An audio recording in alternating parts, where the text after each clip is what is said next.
ذکر حق آمد غذائی روح را مرحم آمد ای دل مجروح را دل جو خالی یاد حق سے اے جوان کھانا شیطان ہے او دل بے گما संग देला सैकलेला पाके कून सीना बाती गे मोहब्बत चाके कून আল্লাহর জিকির হলো মুমিনের এক নাম্বার কলব ধোয়ার ঔষধ। কার জিকির? না কোনো পীরের নামের জিকির? ইন্নামাল মুমিনুনা আল্লাযীনা ইযা যুকিরাল্লাহু ওয়াজিলাত কুলুবুহুম وَإِذَا تُلِيَتْ عَلَيْهِمْ آيَاتُهُ زَادَتْهُمْ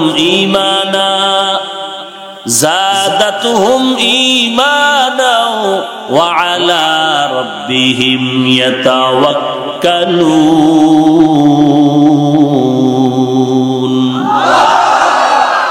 মুমিনের পরিচয় দুইটা। ইন্নামাল মুমিনুন, মুমিন কাকে বলে জানো? যখন তার সামনে আল্লাহর নামের জিকির করা হয় তখন তার কলবের মধ্যে জালজালা শুরু হয়ে যাবে। যুকিরাল্লাহু ওয়াজিলাত কুলুবুহুম, কলবের ভেতরে জালজালা শুরু হয়ে যাবে। মুমিনের এক নাম্বার গুণ, যখন তার সামনে আল্লাহর জিকির করা হয় তখন তার কলবের মধ্যে জালজালা শুরু হয়ে যায়। জালজালা মানে কি ঠান্ডা না নড়াচড়া? ভূমিকম্প হয়েছে বাংলাদেশের মধ্যে মাত্র 30 সেকেন্ড, ঢাকাওয়ালারা কেউ টের পাই নাই। কক্সবাজারে খবর নিয়ে দেখা গেল 3টা বিল্ডিং ভেঙ্গে চুরমার হয়ে গেল। ভূমিকম্প এই পুরাটা দেশের মধ্যে হয়েছে, কেউ টের পাইল, কেউ টের পায় না। আল্লাহর জিকির করলে কলবের মধ্যে জালজালা হবেই, এটাই হলো বাস্তবতা। কারো জিকিরের জালজালা কেউ টের পাবে, কেউ কন্ট্রোল করার কারণে কেউ টের পাবে না। আল্লাহর জিকির করলে দিলটা কেউ কন্ট্রোলে রাখতে পারে, কেউ পারে না। এরে নবীর উম্মতের দল হাজী ইমদাদুল্লাহ মুহাজিরে মক্কি রহমাতুল্লাহ আলাইহি আল্লাহর জিকির করলে তিনি কন্ট্রোলে থাকতে পারতেন না। তার কাছে যারা মুরিদ হইতো তারাও এরকম লাফালাফি করত, চিৎকার দিত। একজনে কয়, ওই হাজী ইমদাদের কাছে কেন মুরিদ হয়েছো? উনি তো লাফানেওয়ালা পীর, উনি তো নাচনেওয়ালা পীর, নাচনেওয়ালা পীর, ওনার কাছে মুরিদে আলাপ কি? উনি তো নাচে। একদিন আর 2 দিন না, বহুদিন এই অভিযোগ বান্দার কানে শোনার পর একদিন তার পীরের কাছে গিয়া বললেন, হযরত, আমি রাস্তা দিয়ে আসার সময় একটা লোক আমাকে বলে বারবার, আপনি নাকি নাচনেওয়ালা পীর, আপনি নাকি নাচনেওয়ালা পীর। হাজী ইমদাদুল্লাহ ডাক দিয়া কয়, যা, আজকে যদি বান্দা তোরে বলে নাচনেওয়ালা পীরের কাছে গেছো নাকি, তুই আজকে বলবি আমার পীর নিজে একা নাচে না, নাচাইতেও পারে। আমার পীর শুধু একা নাচে না, নাচাইতেও পারে। ওই পথ দিয়া যাওয়ার পরে সেই লোক আর যখন বলল, নাচনেওয়ালা পীরের থেকে আসলি নাকি, ওই বান্দা বলে, শুধু আমার পীর একা নাচে না, নাচাইতেও পারে। এ কথাটা বলতে দেরি, লোকটা নাচতে দেরি হলো না। আউলিয়ারা কারে উকবা ইখতিয়ার, জাহেলারা কারে দুনিয়া ইখতিয়ার। মাইলে মোমেন সোয়ে মোমেন নিশাওয়াত, মাইলে কাফের সোয়ে কাফের নিশাওয়াত।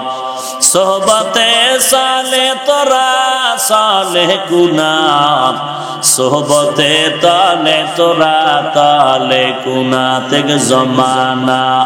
সোহবতে বা আউলিয়া বেহতর আজ 100 সালে তাআত বেরিয়া। রোম দেশের ভিতরে ওলিয়ে কামেল শামসে তাবরেজি রাহমাতুল্লাহ আলাইহি, তিনি জীবনের শেষ বেলা তার ইলমে শরিয়ত, ইলমে তরিকত, ইলমে মারিফত কার কাছে আমানত রাখবেন, একজন ভালো পাত্র খুঁজতেছেন। রোম শহরে ঘুরতেছেন ঘোড়ার পিঠে, খুঁজতে খুঁজতে এক সময় পেয়ে গেলেন, সামনে দাঁড়ায় গেল জালালউদ্দিন রুমি রহমাতুল্লাহ আলাইহি। জালালউদ্দিনকে পাইয়া শামসুত তাবরাজি বললেন, জালাল, আমার দিলটা চায় আমার ইলমে মারিফত, ইলমে শরিয়াত আর তরিকত তোমার কাছে আমি আমানত রেখে যাব, তুমি খেদমত করবে। তবে তোমাকে আমার একটু পরীক্ষা করা দরকার। আমার একটা প্রশ্নের জবাব দাও, ইলম কাকে বলেন? জবাব দাও। জালালউদ্দিন রুমি রাহমাতুল্লাহ আলাইহি বলেন, ইলম কাকে বলে? বলে ইলম তো কোরআন হাদিসের জ্ঞানকে বলে। শামসুত তাবরেজি বলেন, রে জালালউদ্দিন, তোমার ব্যাখ্যা ঠিক আছে, তবে রুহানিয়াতের মারিফতের ব্যাখ্যা হলো ইলম ওই ইলমকেই বলে যেই ইলমের দ্বারা বান্দার সাথে আল্লাহর মারিফতের কালেকশন হয়ে যায়। শামসুত তাবরেজি কঠিন ভাবে নেক নজর দিয়ে তাওয়াজ্জু দিলেন জালালউদ্দিনের উপরে। জালালউদ্দিন রুমি তাওয়াজ্জু পেয়ে এমন বেকারার হয়ে গেলেন, সেও একজন জবরদস্ত আলেম, তার সিনাও তো ইলমের পাহাড়। বান্দা এমন এক ওয়াজদ উঠে গেল, এমন এক হালাত, হঠাৎ করে এমন ভাবে একটা দৌড় দিলেন জঙ্গলের ভেতরে। ওই যে দৌড়াইয়া দৌড়াইয়া জঙ্গলার ভেতরে গেছেন আর শার পড়েছেন ফার্সি কবিতা। ওই যে দৌড়ের উপরে ফার্সি কবিতাগুলো পড়লেন, এই কবিতার দ্বারা এক বিশাল কিতাব হয়ে গেল মাআরিফে মাসনবী। খুদ বা খুদ কা মিলনা শুদ মাওলায়ে রুম, তা গোলামে শামসে তাবরিজি নাশর। জালালউদ্দিন রুমি একা একা কামেল হতে পারে নাই। এই এলাকার বড় ইঞ্জিনিয়ারকে জিজ্ঞাসা করো, ভাই তুমি এত বড় ইঞ্জিনিয়ার কেমনে হয়েছো? বলে আমি আরো একজন ইঞ্জিনিয়ারের সময় দিয়েছি তার পেছনে। বলে লেখাপড়া করো নাই? বলে হ্যাঁ, লেখাপড়ার সার্টিফিকেটের পাশাপাশি আরো একজন অভিজ্ঞ ইঞ্জিনিয়ারের পেছনে সময় লাগাইছি, তো বড় হয়ে গেলাম। ও এলাকার ডাক্তার, এই এলাকায় তো ডাক্তারের অভাব নাই, তবে তোমার এত সুনাম কেন? বলে আমি ডাক্তারি লেখাপড়ার পাশাপাশি অভিজ্ঞ ডাক্তারের পেছনে সময় লাগিয়েছি। জালালউদ্দিন রুমি, তুমি এত কামেল কিভাবে হয়েছো?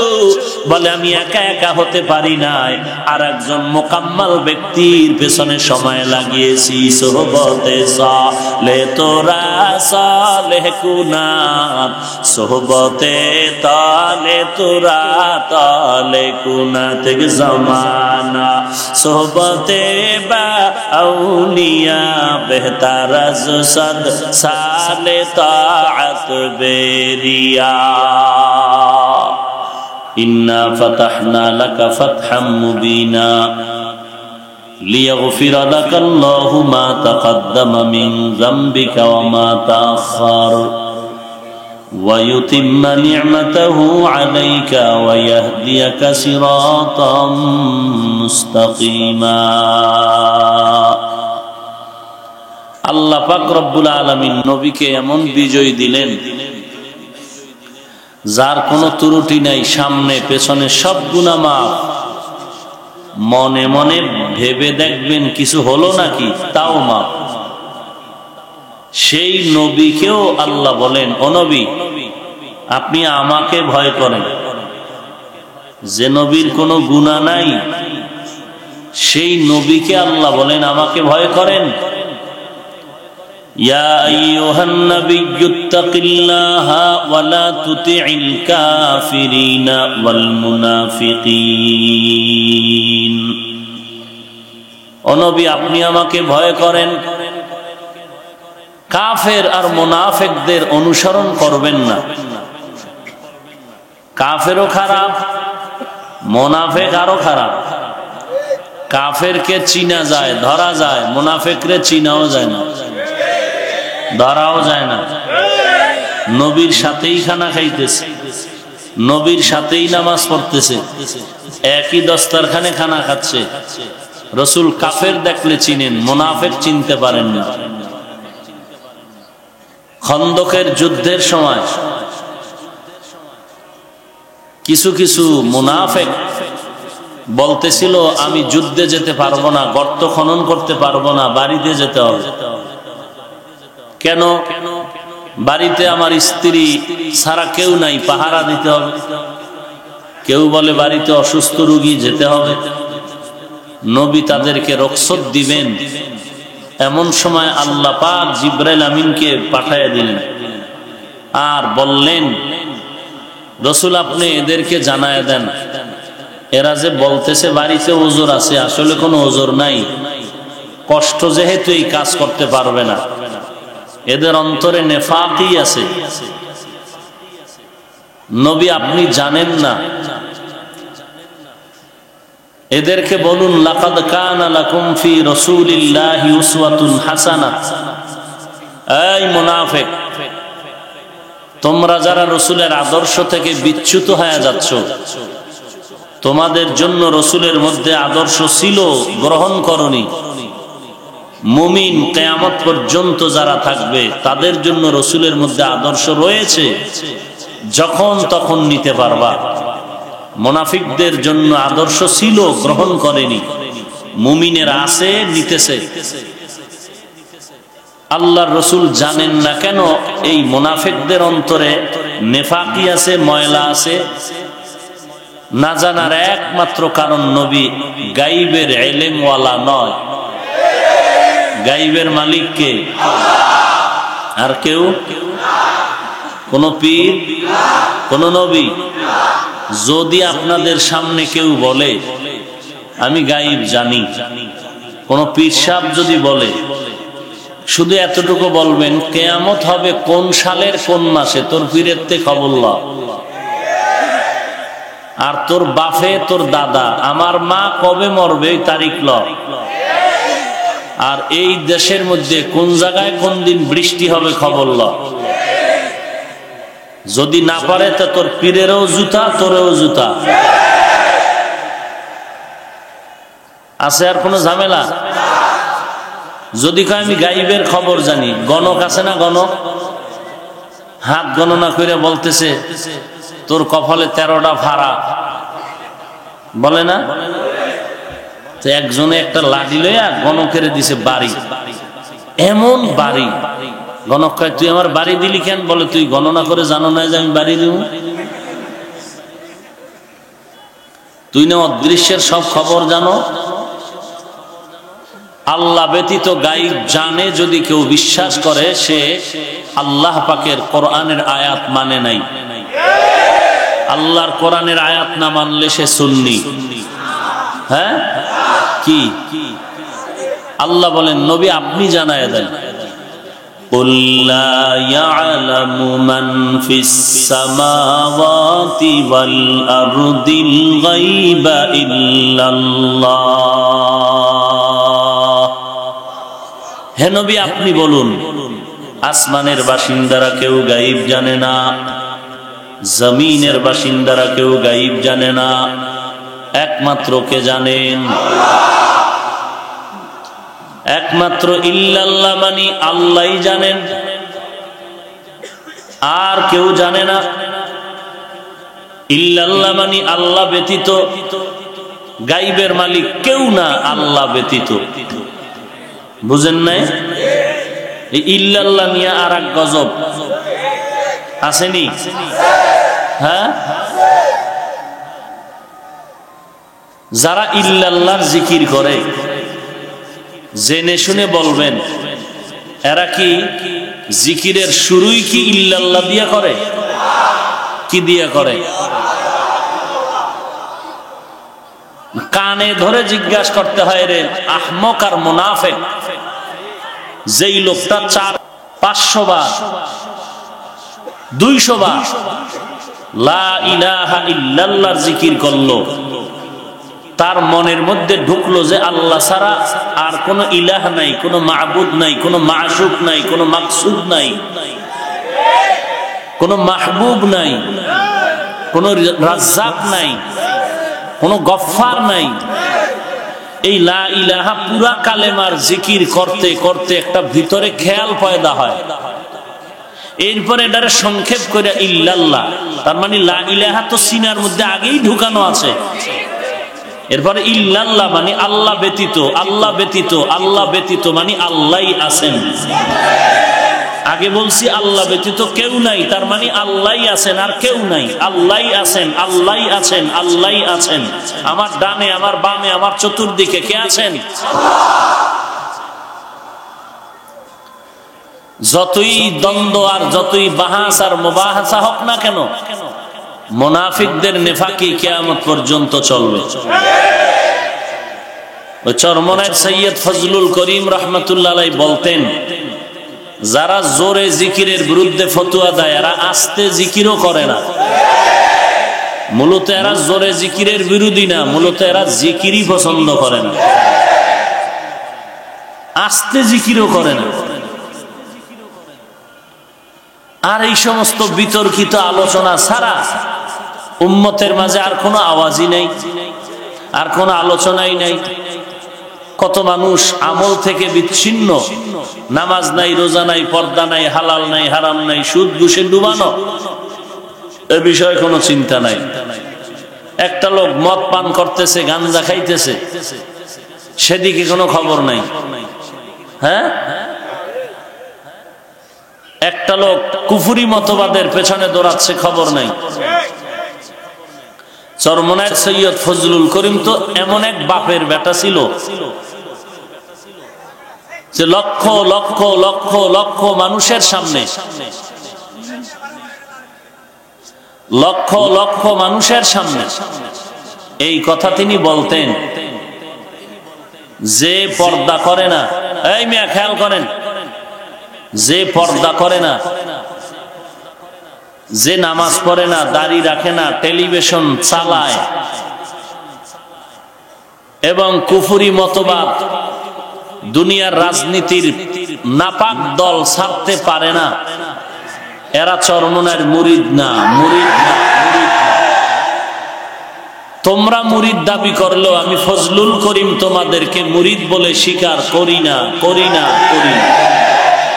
আর একটা পীরের নাম বলো, এরকম বাপের বেটার মতো কথা বলছে। একটা পীরের নাম ক বাংলাদেশের মধ্যে, একজন পীরের নাম ক ফজলুল করিম সারা, যে অমুক পীরে কইছে দাড়ি কামানেওয়ালা আমার মুরিদ হতে পারবা না। 2 বছর 3 বছর মুরিদ হইছে, এখনো দাড়ি উঠে না, পর্দা নাই, নামাজ নাই, রোজা নাই, হালাল নাই, হারাম নাই, তুমি আর আমার দরবারে আসবা না, আমার কাছে আসবা না। আর একটা লোকের নাম বলেন, কত মদদি মদ ছাড়ছে, দাড়ি কামানেওয়ালা দাড়িওয়ালা হয়েছে, বেনামাজি নামাজি হয়েছে। আরে ইল্লাল্লাহ জিকির করার কারণে কি গাঞ্জা খায় চরমনাইওয়ালারা? আরে ইল্লাল্লাহ কি চরমনায়ের বাপের জন্ম দেওয়া? ইল্লাল্লাহ তো উজানির কারি সাহেবের জিকির, উজানির কারি সাহেবের বাপেও জন্ম দেয় নাই। এই জিকির রশিদ আহমদ গঙ্গোহীর জিকির, এই জিকির রশিদ আহমদ গঙ্গোহী জন্ম দেয় নাই। হাজী ইমদাদুল্লাহ মুহাজিরে মক্কির সবক, হাজী ইমদাদুল্লাহ মুহাজিরে মক্কি নিজের থেকে জন্ম দেয়নি, নূর মুহাম্মদ জানজানবীর থেকে এটি তৈরি করা হয়েছে। এইভাবে আস্তে আস্তে আস্তে আস্তে এই ইল্লাল্লাহ জিকির করার দ্বারা যদি দেখা যাইতো নামাজ পড়ে না, রোজা রাখে না, পর্দা করে না, এরকম ডিস্টার্ব করেন কেন বারবার?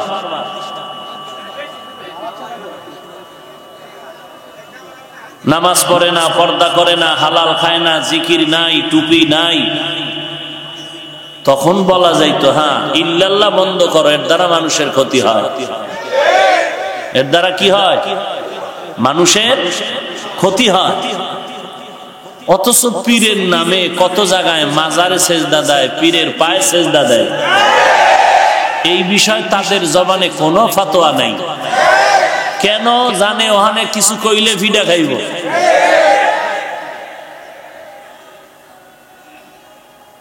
কথা বুঝেন নাই? মাজারে সেজদা দেওয়ার নাই, পীরের সেজদা দেনেওয়ালা নাই। 30 বছর পীরের দরবারে যাইতেছে, পিসাব একক তো নামাজের ইমামতি করে না, ভাড়াটিয়া মৌলবি দিয়া বয়ান করায়, পিসাব বইয়া উম্মতের বয়ান করে না, পীর সাহেব এলাকায় ঘুরে ঘুরে কোরআনের কথা কয় না। এই বিষয়ে কোনো কথা নাই, এই বিষয়ে কোনো ফতোয়া নাই। আল্লাহ সব ভাইকে হেদায়েত দান করেন। এসব ভেজালের মূলে তাকওয়া নাই, আল্লাহর ভয় নাই। কার ভয়? হরকে দারাত খৌফে হক দর দিল মাদাম জান্নাতুল মাওয়া দেহদুরা মাকাম জুজবা হক চীজে মখাজ ইনসো যা ফজলে উআ মস্তে দর জুমলা জাহা। আল্লাহ তাআলা বলেন, ইয়া আইয়ুহাল্লাযীনা আমানুত্তাকুল্লাহ, ভয় করো একমাত্র আমি আল্লাহকে। 2 নাম্বার আদেশ হলো বান্দা জবানকে হেফাজত করো। যদি বান্দা আল্লাহকে ভয় না করে, তার জবান হেফাজত করা সম্ভব না। আল্লাহর নবীর হাতে গড়া সাহাবী ওমরে ফারুক রাদিয়াল্লাহু তাআলা মুখের মধ্যে একটা পাথর রাখতেন, কথা যেন অনর্থক বেশি না হয়, কারণ অনর্থক কথার জন্য আল্লাহর দরবারে হিসাব দিতে হবে। একটা কথা যেন আমার অযথা বের না হয়। দৈনন্দিন প্রায় 24,000-এর মতো শ্বাস নিঃশ্বাস বের হয়। উজানির জমিনে ঘুমন্ত কারি ইব্রাহিম রহমাতুল্লাহ আলাইহি জমিন সংক্রান্ত একটি ঝামেলায় সময় কেটে গেল। হঠাৎ করে মনে পড়লো, আমার 24,000 শ্বাস আর নিঃশ্বাস যে ভিতরে যায় আর ভেতরে ঢুকে আর বের হয়, একটা নিঃশ্বাসও যেন আল্লাহর জিকির ছাড়া আমার খালি না যায়। হঠাৎ করে যখন জমিনের ঝামেলায় সময় কেটে গেল, দৌড়াইয়া তার জায়গায় বসে আবার জিকির শুরু করলেন। কারণ জামায় ময়লা লাগছে, সাবান লাগায় পরিষ্কার করো। মানুষের গুনার দ্বারা যদি অন্তর ময়লা হয়, এই অন্তর ধৌত করার সাবান হলো আল্লাহর জিকির। জিকরে হক আমদ গজাই রূহেরা মরহমামদ ই দিলে মজরূহেরা दिल जो खाली याद हक से आए जवा खाना शैता है ओ दिल बेगुमा संग देला सैकलेला पाके कुन सीना बाती गे मोहब्बत चाके कुन। আল্লাহর জিকির হলো মুমিনের 1 নাম্বার কলব ধোয়ার ঔষধ। কার জিকির? না কোন ফিরের নামের জিকির?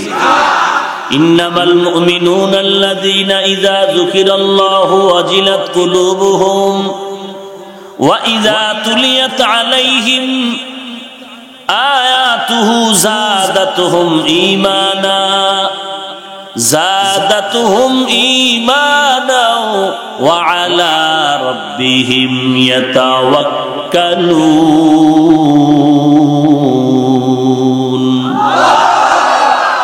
মুমিনের পরিচয় 2টা। ইন্নামাল মুমিনুন, মুমিন কাকে বলে জানো? যখন তার সামনে আল্লাহর নামের জিকির করা হয়, তখন তার কলবের মধ্যে জালজালা শুরু হয়ে যাবে। যুকিরাল্লাহু ওয়াজিলাত কুলুবুহুম, কলবের ভেতরে জালজালা শুরু হয়ে যাবে।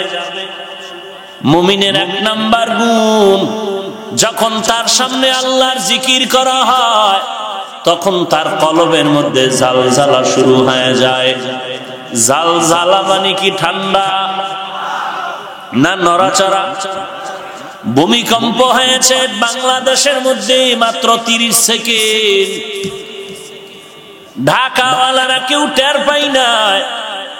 কক্সবাজারে খবর নিয়ে দেখা গেল 3টা বিল্ডিং ভেঙ্গে চুরমার হয়ে গেল। ভূমিকম্প এই পুরাটা দেশের মধ্যে হয়েছে, কেউ টের পাইল, কেউ টের পায় না। আল্লাহর জিকির করলে কলবের মধ্যে জালজালা হবেই, এটাই হলো বাস্তবতা। কারো জিকিরের জালজালা কেউ টের পাবে, কেউ কন্ট্রোল করার কারণে কেউ টের পাবে না। আল্লাহর জিকির করলে দিলটা কেউ কন্ট্রোলে রাখতে পারে, কেউ পারে না। এরে নবীর উম্মতের দল হাজী এমদাদুল্লাহ মুহাজিরে মক্কি রহমাতুল্লাহ আলাইহি আল্লাহর জিকির করলে তিনি কন্ট্রোলে থাকতে পারতেন না। তার কাছে যারা মুরিদ হইতো তারাও এরকম লাফালাফি করত, চিৎকার দিত। একজনে কয়, ওই হাজী এমদাদের কাছে কেন মুরিদ হয়েছো? উনি তো লাফানেওয়ালা পীর, উনি তো নাচনেওয়ালা পীর, নাচনেওয়ালা পীর। ওনার কাছে মুরিদে আলাপ কি? উনি তো নাচে। একদিন আর 2 দিন না, বহুদিন এই অভিযোগ বান্দার কানে শোনার পর একদিন তার পীরের কাছে গিয়া বললেন, হযরত, আমি রাস্তা দিয়ে আসার সময় একটা লোক আমাকে বলে বারবার, আপনি নাকি নাচনেওয়ালা পীর, আপনি নাকি নাচনেওয়ালা পীর। হাজী এমদাদুল্লাহ ডাক দিয়া কয়, যা, আজকে যদি বান্দা তোরে বলে নাচনেওয়ালা পীরের কাছে গেছো নাকি, তুই আজকে বলবি আমার পীর নিজে একা নাচে না, নাচাইতেও পারে। আমার পীর শুধু একা নাচে না, নাচাইতেও পারে। ওই পথ দিয়া যাওয়ার পরে সেই লোক আর যখন বলল, নাচনেওয়ালা পীরের থেকে আসলি নাকি, ওই বান্দা বলে, শুধু আমার পীর একা নাচে না, নাচাইতেও পারে। এ কথাটা বলতে দেরি, লোকটা নাচতে দেরি হলো না। আউলিয়ারা কারে উকবা ইখতিয়ার, জাহেলারা কারে দুনিয়া ইখতিয়ার। মাইলে মোমেন সোয়ে মোমেন নিশাওয়াত, মাইলে কাফের সোয়ে কাফের নিশাওয়াত।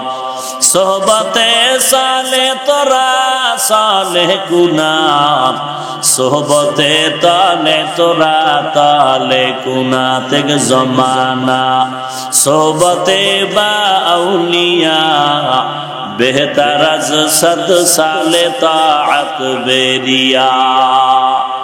রোম দেশের ভিতরে ওলিয়ে কামেল শামসে তাবরেজি রহমাতুল্লাহ আলাইহি,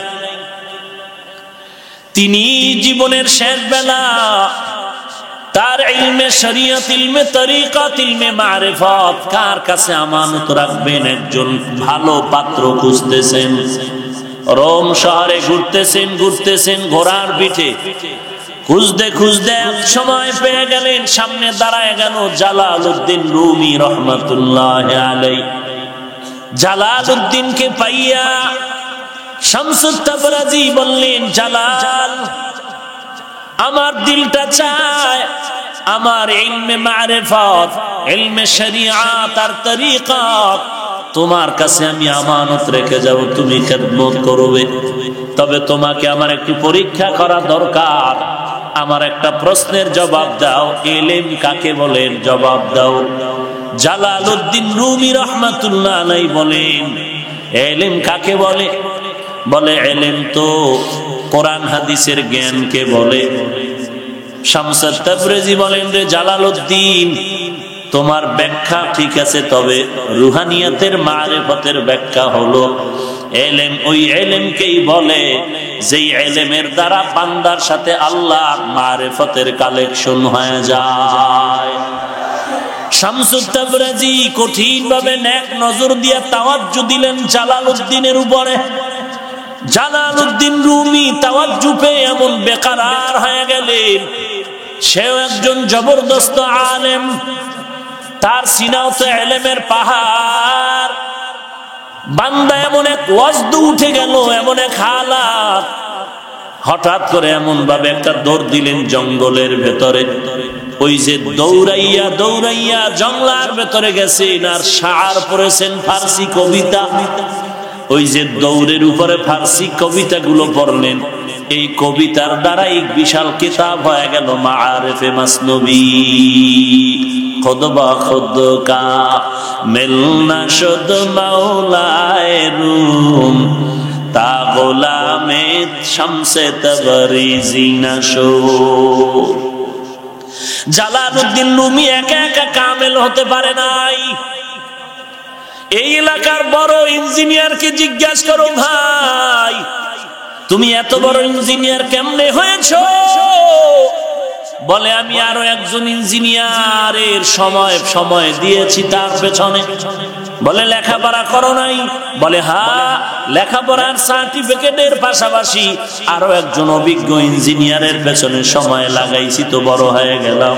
ও এলাকার ডাক্তার, এই এলাকায় তো ডাক্তারের অভাব নাই, তবে তোমার এত সুনাম কেন? বলে আমি ডাক্তারি লেখাপড়ার পাশাপাশি অভিজ্ঞ ডাক্তারের পেছনে সময় লাগিয়েছি।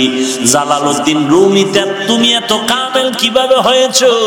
বলে আমি একা একা হতে পারি নাই, আর একজন মোকাম্মাল ব্যক্তির পেছনে সময় লাগিয়েছি। সোহবতে সালে তোরা সালেহ কুনাত, সোহবতে তালে তোরা তালে কুনাত জমানা, সোহবতে বা আউলিয়া বেহতার আজ সদ সালে তাআত বেরিয়া।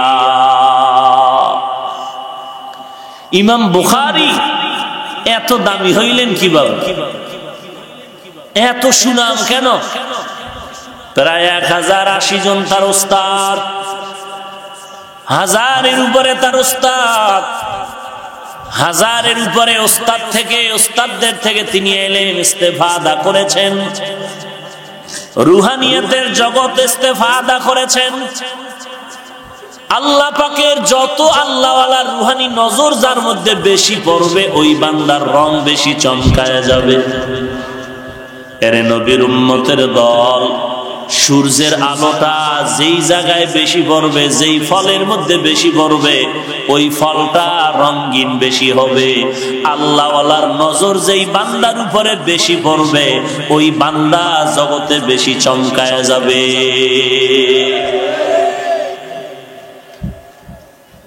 সহজ কথা বুঝি, ইসলামের লাইনে বুঝতে চাইলে বললে বুঝে না। কোলের মধ্যে একটা শিশু বাচ্চা নিয়ে বলে হুজুর একটু ফু দেন, কেন? বলে অসুস্থ। তাই নাকি? বলে হ্যাঁ। কি সমস্যা? বলে খানা খায় না, বাথরুমে যায়, পাতলা পায়খানা। ডাক্তার দেখান নাই? বলে হ্যাঁ। তাহলে আপনার কি এত সমস্যা? বলে সবাই বলে বদনজর, বদনজর, বদনজর। কার বদনজর? পীর সাহেবের, খতিব সাহেবের? না না, হুজুর গাবিতে দুধ দেয় না, কেন? বলে বদনজর। একটু পানিতে দম করে দেন। এরে মুমিন, একটা গাঞ্জাখোর বেহাবুলওয়ালার বদনজর যদি পড়িয়া গাছের ফলের মধ্যে ঝামেলা হয়, একটা মানুষ যদি নষ্ট হয়, অসুস্থ হয়ে যায়, একজন খাঁটি আল্লাহওয়ালা তাহাজ্জুদওয়ালা যদি নেক নজর দেয়, কেন অ্যাকশন হবে না? বদনজরে যে গাছে সমস্যা, মানুষ অসুস্থ হয়, এটা ঠিক নেই? বলেন না কেন? ঠিক নেই? ওইটা ঠিক হইলে নেক নজর ঠিক হবে না কেন? বদনজরে যদি মানুষ অসুস্থ হয়, তো নেক নজরে সুস্থ হবে না কেন? ওইটা বুঝে, এইটা বুঝে না। কপাল পোড়া লাগবে তো, জাহান্নামে যাওয়া লাগবে তো, বেয়াদবি করতে হবে তো, এই জন্যই পথ। না হয় আবু হানিফাকে গালি দেওয়ার মানে কি? যারা আবু হানিফাকে গালি দেয় তারা ভণ্ড, এদেরকে যারা ভণ্ড বলবে না তারাও ভণ্ড। কিয়ামতের আলামতের মধ্যে একটা আলামত, পরবর্তী উম্মতেরা অতীতের উম্মতকে গালাগালি করবে, এটা কিয়ামতের আলামত। কত বড় বেয়াদব হলে হযরত ওমরে ফারুক নবীর সাহাবীকে বলে বেদাতি। কত বড় চূড়ান্ত বেয়াদব হলে হযরত ওমরকে বেদাতি বলে। ইমাম আবু হানিফাকে গালি দেয়।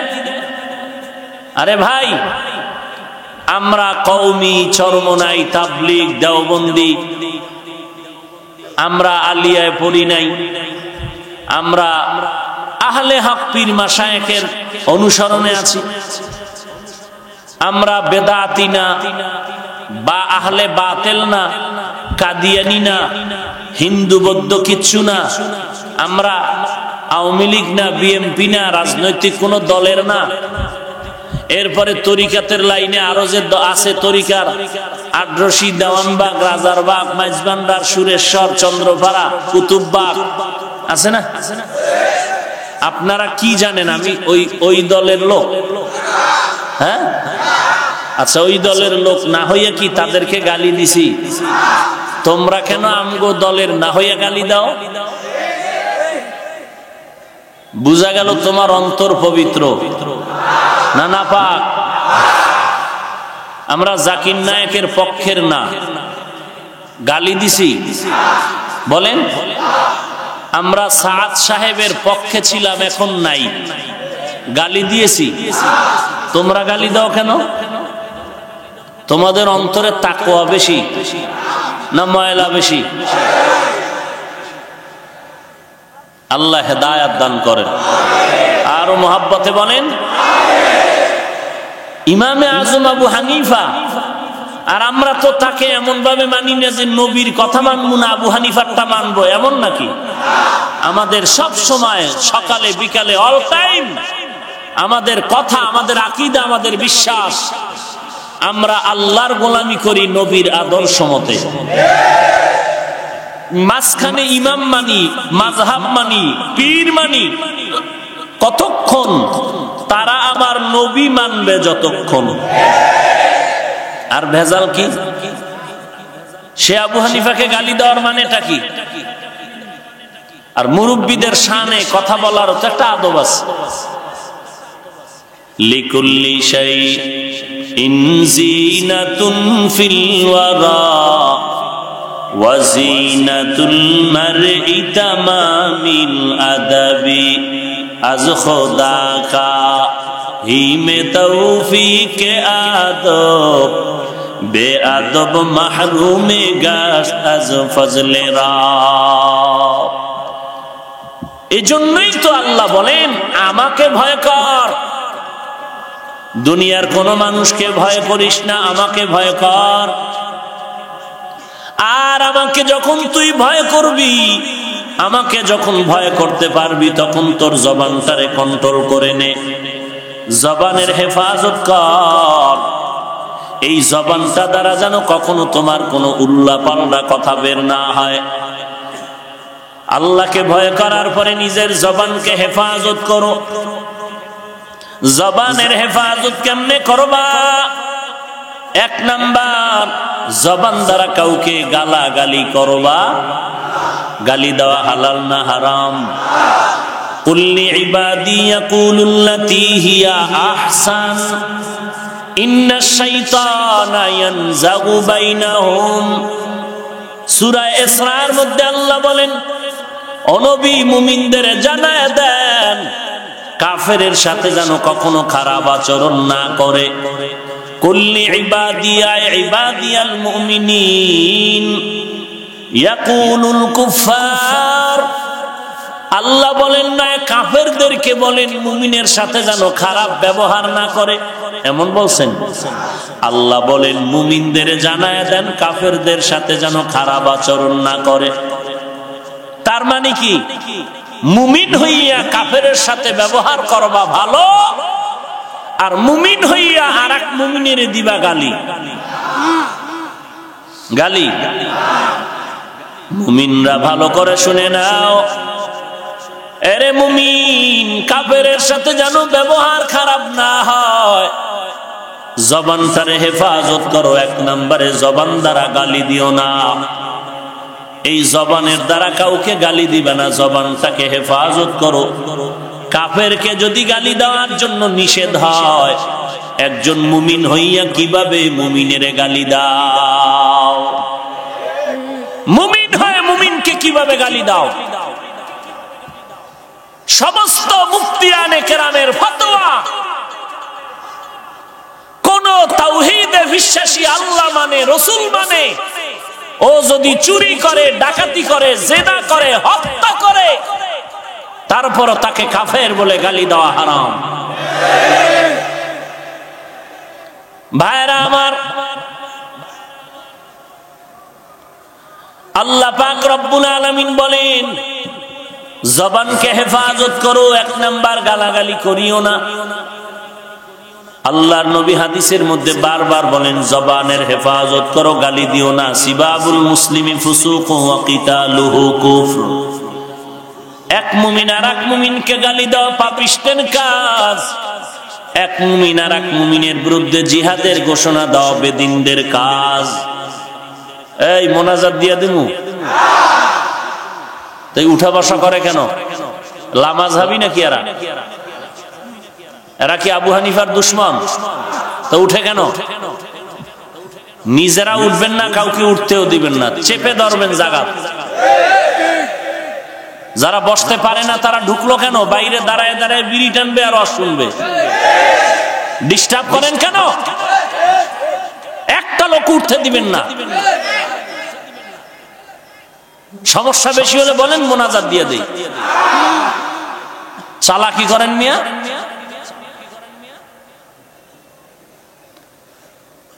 জবানের হেফাজত করো, 1 নম্বরে গালি দিও না।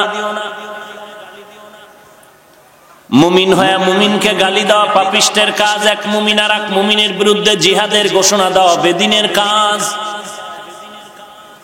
আল্লাহর নবী বলেন উম্মতের দল দুটো জিনিস যদি হেফাজতের জিম্মা নাও, আমি নবী তোমাকে জান্নাতে নেওয়ার জিম্মাদারি নিব।